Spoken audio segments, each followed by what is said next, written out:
When Julia Ford was in grade 6, she did a school project which involved interviewing her grandmother.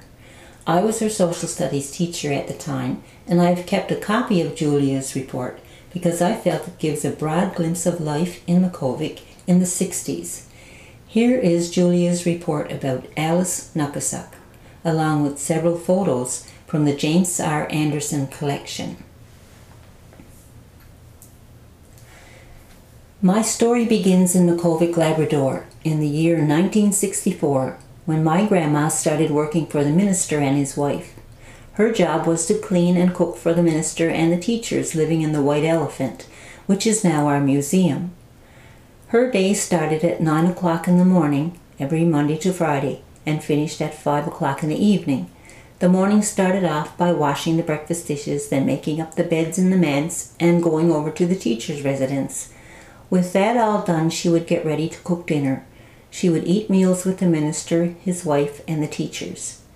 After the dinner dishes were done, she would have to do whatever odd jobs needed to be done.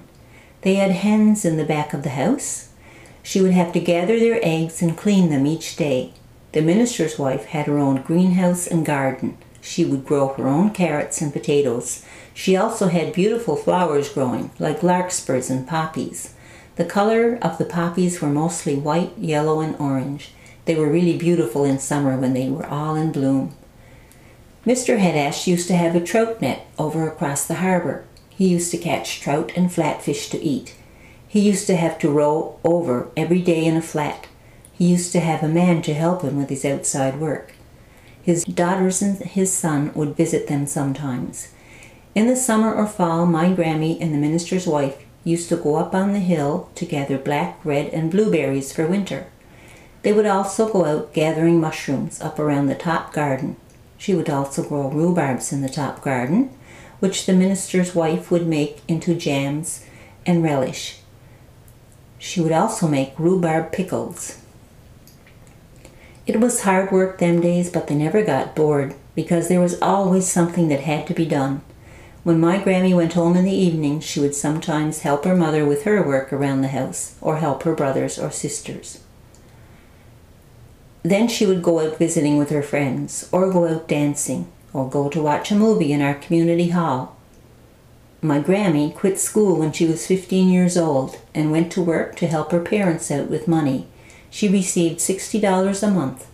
Her father was a fisherman, so there was never any extra money, but they always had enough to eat. From this they learned to appreciate everything they had.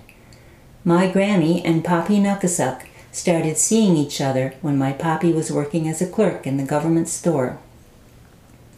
She later married him in 1969. That's when she quit her job as a housekeeper and a cook. They had 5 kids, 1 girl and 4 boys. From this story I have learned hard work won't hurt anybody, and it really pays off.